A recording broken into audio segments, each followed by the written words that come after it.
എല്ലാവർക്കും നമസ്കാരം. പുതിയ വീഡിയോയിലേക്ക് സ്വാഗതം. രാജ്യത്തെ പ്രതിപക്ഷ പാർട്ടികൾക്ക് നരേന്ദ്രമോദിയും ബി.ജെ.പിയും അടിക്കാൻ ഒരു പുതിയ വടികെട്ടിയിരിക്കുകയാണ്. അതായത് അമേരിക്ക ഇന്ത്യയുടെ മേൽ 25% അധിക നികുതി ഏർപ്പെടുത്തിയിരിക്കുകയാണ്. അപ്പോൾ ഡൊണാൾഡ് ട്രംപ് കഴിഞ്ഞ ദിവസം പറഞ്ഞത് ഇന്ത്യയും റഷ്യയും ഡെഡ് എക്കണോമിയാണെന്ന്. അപ്പോൾ ഇന്ത്യയുടെ പ്രതിപക്ഷ നേതാവ് രാഹുൽ ഗാന്ധി കയ്യടിയോട് കൂടെയാണ് ഡൊണാൾഡ് ട്രംപിന്റെ ഈ പ്രഖ്യാപനത്തെ സ്വീകരിച്ചത്. അതായത് രാഹുൽ ഗാന്ധിനെ ട്വീറ്റ് ചെയ്തതെന്താണെന്ന് വെച്ചാൽ അമേരിക്ക പോലും പറയുന്നത് ഇന്ത്യ ഡെഡ് എക്കണോമിയാണെന്നില്ലേ. അപ്പോൾ വലിയ രീതിയിലുള്ള വിമർശനങ്ങൾ രാഹുൽ ഗാന്ധിക്കെതിരെ ഇവിടെ നടക്കുന്നുണ്ട്. എന്താ പറയുക, പ്രതിപക്ഷ പാർട്ടികൾക്കൊക്കെ ഒരു ഊർജ്ജം കിട്ടിയ ഒരു അവസ്ഥയാണ്. അത് നമുക്കറിയാം, കഴിഞ്ഞ ദിവസമാണ് ഓപ്പറേഷൻ സിന്ദൂരുമായി ബന്ധപ്പെട്ട ഡിസ്കഷൻ പാർലമെന്റിൽ നടത്തിയത്. അതായത് ഇതേ പ്രതിപക്ഷ പാർട്ടികളും ഇതേ രാഹുൽ ഗാന്ധിയൊക്കെ ആവശ്യം ഉന്നയിച്ചിട്ടാണ് ഓപ്പറേഷൻ സിന്ദൂരിന് ഡിസ്കഷൻ നടന്നത്.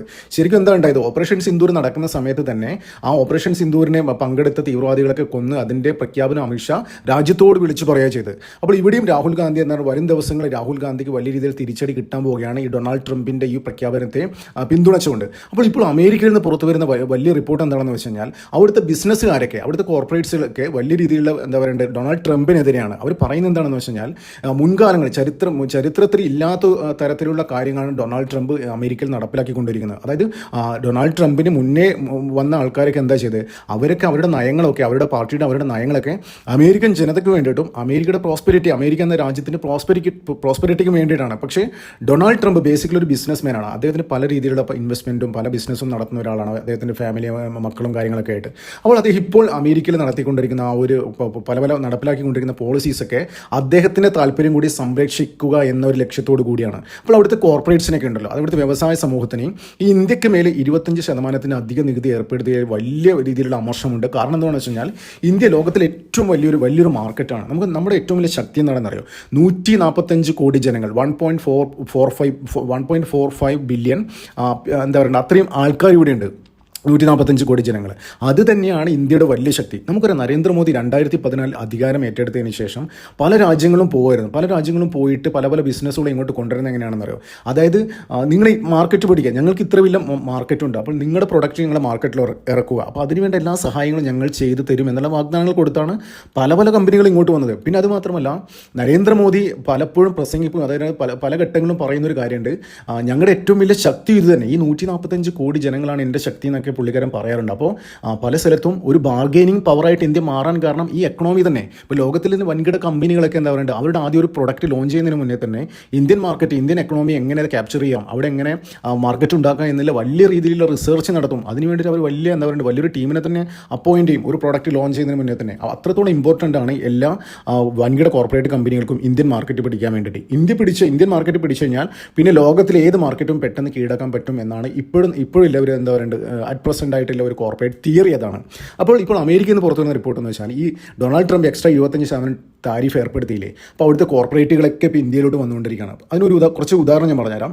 ഗൂഗിൾ ഉണ്ടല്ലോ, ഗൂഗിൾ ആന്ധ്രാപ്രദേശിൽ അവർ വലിയൊരു ഡെവലപ്മെൻറ്റ് സെൻറ്റർ തുടങ്ങാൻ പോവുകയാണ്. 52,000 കോടിയാണ് ഗൂഗിൾ ആന്ധ്രാപ്രദേശിൽ ഇൻവെസ്റ്റ് ചെയ്യാൻ പോകുന്നത്. പിന്നെ അത് മാത്രമല്ല, ഇലോൺ മസ്കിനെ അദ്ദേഹത്തിന് ഒരുപാട് പ്രോജക്റ്റ് ഉണ്ട്, ഈ മറ്റേ സ്പേസ് എക്സ് അങ്ങനെയുള്ള കാര്യങ്ങളൊക്കെ. അപ്പോൾ അതിൻ്റെ കുറേ ടെക്നോളജി, അതുമായി ബന്ധപ്പെട്ട അതിൻ്റെ സപ്പോർട്ടീവ് ടെക്നോളജി ഡെവലപ്മെൻറ്റ്, അങ്ങനെയുള്ള പല സംഭവങ്ങളും ഇന്ത്യയിലാണ് മസ്ക് പ്ലാൻ ചെയ്യുന്നത്. കൂടാതെ മാത്രമല്ല, ടെസ്ലയുടെ ഷോറൂമുകളൊക്കെ വരുന്നു, ടെസ്ലയുടെ പ്രൊഡക്ഷൻ സെൻറ്റർ ഇന്ത്യയിൽ വരുന്നു. ഇതുവരെ അവർ പ്രൊഡക്ഷൻ സെൻറ്റർ ഒന്നും ഉണ്ടായിരുന്നില്ല. നേരത്തെ ഇലോൺ മസ്കും നരേന്ദ്രമോദിയൊക്കെ ആയിട്ട് കുറേ നേരം സംസാരിച്ചിരുന്നു, അത് മുമ്പ് ചൈനയിൽ നിർമ്മിച്ചിട്ട് ഇവിടെ ഇറക്കാൻ വേണ്ടിയിട്ടൊക്കെ.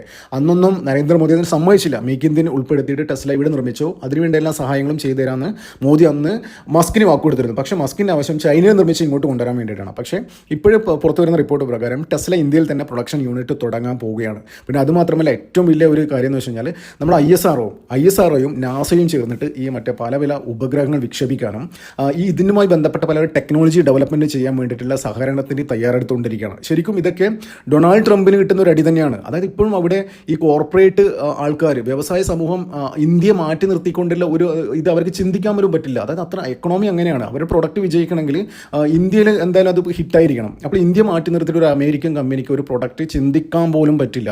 നോക്കിക്കോ, ഇവിടെ അമേരിക്കയുടെ എല്ലാ കമ്പനിയും എല്ലാം ഇത് പ്രൊഡക്ട്സും കൂടുതലും ലോകത്തിൽ ഏറ്റവും കൂടുതൽ ഓടുന്നത് ഇന്ത്യയിൽ തന്നെയാണ്.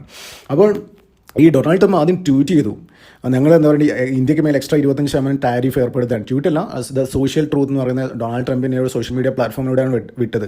അപ്പോൾ ഇന്ത്യ അത് ഡൊണാൾഡ് ട്രംപിൻ്റെ ഒഫീഷ്യൽ അക്കൗണ്ട് എന്ന് പറഞ്ഞാൽ ആരും മൈൻഡ് ചെയ്തില്ല.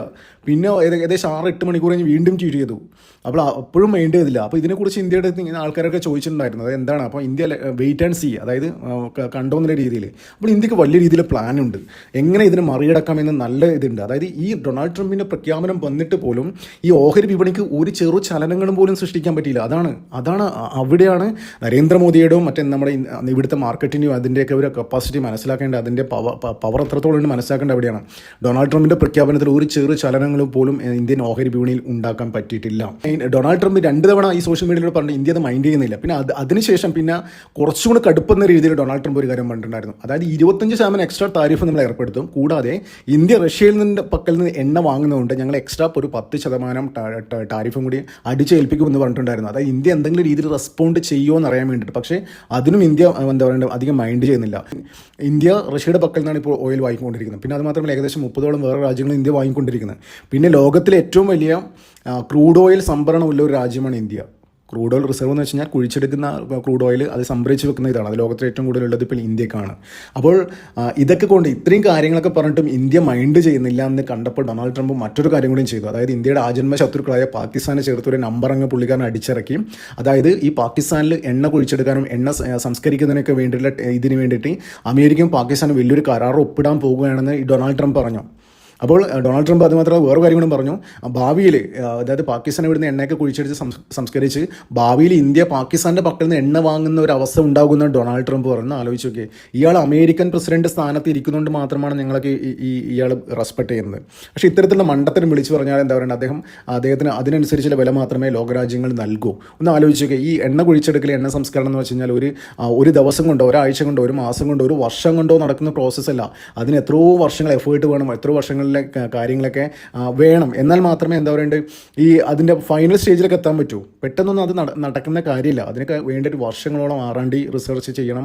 അത്രത്തോളം എന്താ പറയേണ്ടത് നമ്മൾ ഇൻവെസ്റ്റ് ചെയ്താൽ തന്നെ അതിന് എത്രത്തോളം എടുക്കാൻ പറ്റും, കിട്ടും, അതിൻ്റെ ഔട്ട്പുട്ട് എന്തായിരിക്കുന്ന കാര്യങ്ങളൊക്കെ റിസർച്ച് നടത്തണം. എന്നാൽ മാത്രമേ. അപ്പോൾ ഈ പാകിസ്ഥാനിൽ അങ്ങനെ ഒരു വിവരങ്ങൾ ഇത് ഒരു തവണയും പുറത്തു വന്നിട്ടില്ല. അതായത് പാകിസ്ഥാനിൽ എണ്ണയുടെ വലിയ ശേഖരമുണ്ട് അങ്ങനെ കണ്ടെത്തിയതായിട്ടുള്ള ഒരു വാർത്തയും ഇതുവരെ പുറത്തു വന്നിട്ടില്ല. പക്ഷേ ഡൊണാൾഡ് ട്രംപ് ഇങ്ങനെ പറയുകയാണ്, ഭാവിയിൽ ഇന്ത്യ പാകിസ്ഥാൻ്റെ പക്കൽ എണ്ണ വാങ്ങേണ്ടി വരുന്നൊക്കെ.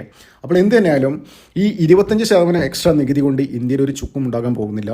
ഈ ഉണ്ടാകാൻ പോകുന്നത് എന്താണെന്ന് വെച്ച് കഴിഞ്ഞാൽ അവിടുത്തെ വ്യവസായ സമൂഹമൊക്കെ ചേർന്നിട്ട് അമേരിക്കയുടെ താല്പര്യങ്ങൾക്കെതിരെ നിൽക്കുന്ന ഡൊണാൾഡ് ട്രംപിനെ സ്ഥാനഭ്രംശനാക്കാനാണ് സാധ്യത. ഇതിപ്പോൾ ഇയാൾ എത്ര കാലം ഉണ്ടാവുന്ന കണ്ടറിയേണ്ടിയിരിക്കുന്നു.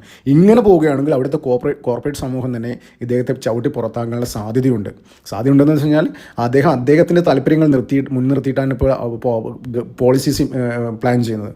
അല്ലാണ്ട് അമേരിക്കയുടെ ജനതയുടെ അമേരിക്ക എന്ന രാജ്യത്തിൻ്റെയോ താല്പര്യങ്ങൾ മുൻനിർത്തിയല്ല പോളിസി ഡെവലപ്പ് ചെയ്യുന്നത്. അപ്പോൾ എന്തായാലും കാത്തിരിക്കാം നമുക്ക് ഇയാൾ എത്രത്തോളം ഈ കസേരയിൽ ഇരിക്കുന്നു. അപ്പോൾ അവിടുത്തെ വ്യവസായ സമൂഹം ഒറ്റക്കെട്ടായിട്ട് ഇദ്ദേഹത്തിനെതിരെ തിരിഞ്ഞിരിക്കുകയാണ്. അത് ഇന്ത്യയുടെ നയതന്ത്ര വിജയമാണോ അത് വരും ദിവസങ്ങൾ പുറത്തു വരും. അതായത് ഇന്ത്യയിൽ എന്തെങ്കിലും നയതന്ത്രമായി കളിച്ചിട്ടുണ്ടോ ഇല്ലയെന്നില്ലേ. അപ്പോൾ നമുക്ക് അതിനായി കാത്തിരിക്കാം. നന്ദി, നമസ്കാരം. മറ്റൊരു വീഡിയോ കാണാം.